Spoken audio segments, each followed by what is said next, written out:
సద్గురు జ్యోతిషాలయం వారి 2024 ఫిబ్రవరి ద్వాదశ రాశి ఫలితాలను మనం తెలుసుకోబోతున్నాం. ఈ నెల ఫిబ్రవరి 14వ తారీఖున వసంత పంచమి వస్తుంది. మీ పిల్లలందరినీ కూడాను సరస్వతి దేవాలయం, మీ దగ్గరలో ఉన్నటువంటి సరస్వతి దేవాలయానికి తీసుకొని వెళ్ళండి, దర్శనం చేయించండి, వాళ్ళ పుస్తకాలను అక్కడ పూజ చేయించండి. ఓకే, ఇది పెట్టుకుంటే మన ప్రపంచానికి జనవరి 22వ తారీఖున రాజా రామచంద్రస్వామి వారు తన యొక్క రామరాజ్యాన్ని స్థాపించేశారు. మనమందరూ కూడా భారతీయులుగా ఉన్నదానికి గర్వించాలి. మనమందరూ ఇప్పుడు రామరాజ్యం, అసలు సిసలైనటువంటి రామరాజ్యంలో ఉన్నాం. ఇది ఒక గర్వకారణం. 2024 మనకు ఒక మైల్ స్టోన్ అని కూడా చెప్పుకోవచ్చు. సద్గురు జ్యోతిషాలయం ద్వాదశ రాశులందరికీ కూడాను గోచార గ్రహస్థితులను దృష్టిలో పెట్టుకొని అందరికీ రాశి ఫలితాలను చెప్పడం జరుగుతుంది. ఇందులో అన్ని వర్గాల వారిని దృష్టిలో పెట్టుకొని చెప్పడం జరుగుతుంది. ఇదొక గణితం. దాన్ని లెక్కించి ఆ యొక్క గ్రహాల యొక్క కదలిక గమనాల ద్వారా ఏ రాశి వారికి ఎలా ఉంటుందో చెప్పడం జరుగుతుంది. బాగా గుర్తుపెట్టుకోండి, జాతకం తెలుసుకోవాలి, కానీ అది జీవితం కాదు. పడుతున్న వర్షానికి ఒక గొడుగు మాత్రమే జాతకం. బాగా గుర్తుపెట్టుకోవాలి, జాతకం ఎంత కావాలో అంతే తీసుకోవాలి. అదే జీవితంగా అదొక యాసగా ఉండకూడదు.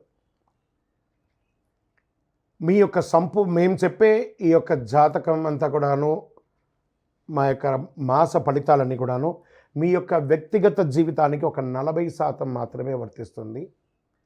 మీరు పుట్టిన సమయంలో ఒక లగ్నం ఉంటుంది, ఆ రాశి ఫలితాలు ఉంటుంది. దాని ప్రకారమే మీ యొక్క సంపూర్ణ జాతకాన్ని నిర్ణయించడం జరుగుతుంది. మీ వ్యక్తిగత జాతకం తెలుసుకోవడానికి మీ పరిసర ప్రాంతాల్లో ఉన్నటువంటి సద్గురువుల్ని సంప్రదించండి, జ్యోతిషాస్త్ర నిపుణుల్ని సంప్రదించండి. అక్కడికి వెళ్ళి మీ యొక్క date of birth, time of birth, place of birth తెలిపి మీ యొక్క జాతకాన్ని తెలుసుకోండి. లేదా గురుగారు మేము మీ దగ్గరే తెలుసుకోవాలి అనుకుంటున్నాము, అలా అనుకున్న వాళ్ళకి మీరు ఎందుకు జాతకం తెలుసుకోవాలనుకుంటున్నారు అనే దాన్ని మెన్షన్ చేయాలి. మా ఈ కింద కనబడుతున్న నంబర్కి వాట్సాప్ మాత్రమే చేయాలి, కాల్ చేయకూడదు. మీ details, date of birth, time of birth, place of birth WhatsApp చేయాలి. చేసిన తర్వాత 21 సంవత్సరాల లోపు ఉన్న పిల్లవాళ్ళు ఖచ్చితంగా జాతకం అడగకూడదు. ఇల్లీగల్ అఫైర్స్ గురించి అడగనే కూడదు.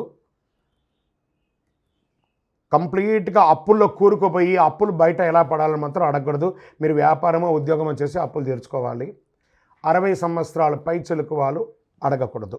ఎందుకంటే వారు అన్ని వసంతాలను పొంది ఉంటారు కాబట్టి 60 సంవత్సరాల పై చిలుకు వారు అడగాల్సిన అవసరం లేదు. మీ వ్యక్తిగత జాతకం, విద్య ఎలా ఉంటుంది, వ్యాపారం ఎలా ఉంటుంది, ఉద్యోగం ఎలా ఉంటుంది, వివాహం ఎప్పుడవుతుంది, సంతానం ఎప్పుడవుతుంది, ఆరోగ్యం ఎలా ఉంటుంది, భూమి ఏమైనా కలుసు, ఇలాంటివి అడగండి. అన్య ప్రశ్నలు అడగకండి. వాట్సాప్లో వివరాలు వస్తేనే మేము రిప్లై ఇస్తాము. దాని తర్వాత మీరు మాకు కాల్ చేయొచ్చు. జ్యోతిషాస్త్రరీత్యా ద్వాదశ రాశుల్లో మొట్టమొదటి రాశి అయినటువంటి మేషరాశి మిత్రులారా, మీరు అశ్విని నక్షత్రం 1, 2, 3, 4 పాదములు, భరణీ నక్షత్రం 1, 2, 3, 4 పాదములు, కృతికా నక్షత్రం మొదటి పాదానికి జన్మించిన మీరు మేషరాశి వారిగా పరిగణించబడుతున్నారు. ఈ నెల మీకు శుభాశుభ ఫలితాలు ఎలా ఉన్నాయి? శని 11వ ఇంట్లో ఉండడం వల్ల మీ కెరియర్లో చాలా అనుకూలమైనటువంటి ఫలితాలు వస్తుంది. 2వ స్థానానికి అధిపతి అయిన శుక్రుడు 9వ ఇంట్లో ఉన్నారు. 10వ ఇంట్లో సూర్యుడు, 11వ ఇంట్లో శనిగ్రహం మరియు మొదటి ఇంట్లో బృహస్పతి, 12వ ఇంట్లో కూర్చున్న రాహువు. ఆగిపోయిన పనులంతా కూడా వేగం పుంజుకుంటాయి ఈ నెల. పట్టిందల బంగారం అని కూడా చెప్పచ్చు. మీ రాశిపతికి అధిపతి 9వ ఇంట్లో ఉన్నాడు కాబట్టి, మరియు 10వ ఇంట్లో మీకు అద్భుతమైనటువంటి ఆరోగ్యాన్ని కూడా ఇస్తున్నాడు రాశ్యాధిపతి. మీరు మీ యొక్క రోగ నిరోధక శక్తిని కూడా పెంచుకుంటున్నారు. ఖర్చులు పెరుగుతాయి, దానికి తగ్గట్టు కూడా ఆదాయం కూడా ఉంటుంది, స్ట్రెస్ కూడా ఉంటుంది. స్థిరమైన ఆదాయం ఉంటుంది, భూమి మీద కలిసి వస్తుంది. ఉద్యోగం చేస్తున్న వారికి పై అధికారుల నుంచి ప్రశంసలు, కింద వారి దగ్గర నుంచి అనుకూలం ఉంటుంది. కావలసిన చోటకి ప్రమోషన్స్ ఉంటాయి. వ్యాపారంలో ప్రత్యర్థులను ఓడిస్తారు. మంచి వ్యాపారంలో అధిగమిస్తారు. మంచి అద్భుతమైనటువంటి పొందుతారు. విద్యార్థులు కాస్త గడ్డు కాలం అని చెప్పచ్చు. కాస్త గట్టిగా చదవాలి విద్యార్థులు మాత్రం. చాలాసార్లు ఈ నెల సవాళ్ళను ఎదుర్కొంటారు మీరు. మాస ద్వితీయంలో ఊపందుకుంటుంది. విదేశాలకు వెళ్ళే అవకాశం బాగా కనబడుతున్నాయి. కుటుంబ బంధువులు భార్యాభర్తల మధ్య మిశ్రమ ఫలితాన్ని కూడా చేస్తుంది. ఇంటికి సంబంధించినటువంటి ఆదాయం పెరుగుతుంది. ఇంటి సభ్యులు ఒకరి పట్ల ఒకరు ప్రేమానురాగాలతో ఉంటారు. ప్రేమికులు లవర్స్ ఉంటారు కదా, వాళ్ళకి ఇది ఒక మంచి సమయం అని కూడా చెప్పచ్చు. మీ ప్రియమైన వారితో గడుపుతారు. ఆర్థికంగా మంచి ఆదాయం ఉంటుందని కూడా చెప్పచ్చు. ప్రభుత్వ రంగం ద్వారా ప్రయోజనం పొందే అవకాశాలు కనబడుతున్నాయి. ఆర్థిక సవాళ్ళన్నింటినీ ఎదుర్కొంటారు. బ్యాంక్ లోన్స్కి, చిట్ ఫండ్స్లో ఏమైనా సంతకాలు పెట్టేటప్పుడు ఒకసారికి రెండుసారి ఆలోచించి పెట్టండి. కొత్త అగ్రిమెంట్, కొత్త కాంట్రాక్టర్ వ్యాపారాల్లో లాభాలను చేస్తుంది. నూతనంగా ఇల్లు కట్టుకోవాలనుకున్న వాళ్ళకి గృహప్రవేశ యోగం, వివాహం కాని వారికి వివాహ యోగం, ఇంపోర్ట్ ఎక్స్పోర్ట్ బిజినెస్ వాళ్ళకి ఇది ఒక మంచి సమయం చెప్పచ్చు. విదేశాలకు వెళ్ళడానికి ఇది కలిసి వస్తుంది. రాజకీయ నాయకులకి అద్భుతం. ప్రజాక్షేత్రంలో చాలా అద్భుతమైనటువంటి ఇస్తుంది. డాక్టర్స్, డిఫెన్స్, పోలీస్ వర్గం వారికి చాలా బాగుంటుంది. స్త్రీలు ఎంటర్‌ప్రెనర్‌గా బాగా రాణిస్తారు. వ్యవసాయదారులకి చాలా బాగుంటుంది. ఓవరాల్ ఈ నెల చాలా బాగుంటుందని కూడా చెప్పచ్చు. మీ పర్సనల్ జాతకానికి కింద నంబర్ని సంప్రదించండి. ఈ నెల లక్కీ డే అని చెప్తే మీకు బుధవారం చాలా కలిసి వస్తుందని కూడా చెప్పచ్చు. లక్కీ నంబర్ అని చెప్తే మీకు 5 అనే ఒక నంబర్ కలిసి వస్తుంది. ఊదా రంగు మరియు పచ్చ రంగు మీకు చాలా కలిసి వస్తుంది. తూర్పు దిశ ప్రయాణాలు మీకు చాలా అనుకూలంగా ఉంటుంది.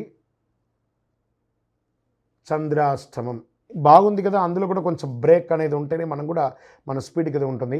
ఫిబ్రవరి 4, 2, 2024 1:04 ఉదయం నుండి 6/2/2024 7:35 ఉదయం వరకు 2.5 రోజులు చంద్రాష్టమం ఉంటుంది.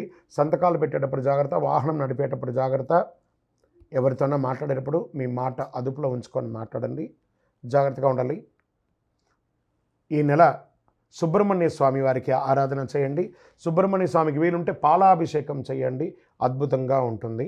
ఇంకను సకల దోషాలు తొలగి ఆనందంగా ఉండడానికి ఐశ్వర్య సిద్ధి పంచధూపంతో ధూపం వేయండి. విజయోస్తు. అంతు చిక్కని రహస్యాలు, మరెన్నో మనకి తెలియని పురాతన కట్టడాలు, వాటి వెనక దాగిన నిజాలు, పూర్వీకుల ఆచారాలు, మరెన్నో మూఢ విశ్వాసాలు, ఇలా కాలగర్భంలో కలిసిపోతున్న రహస్యాల కొరకు సబ్స్క్రైబ్ చేయండి రహస్యవాణి ఛానల్.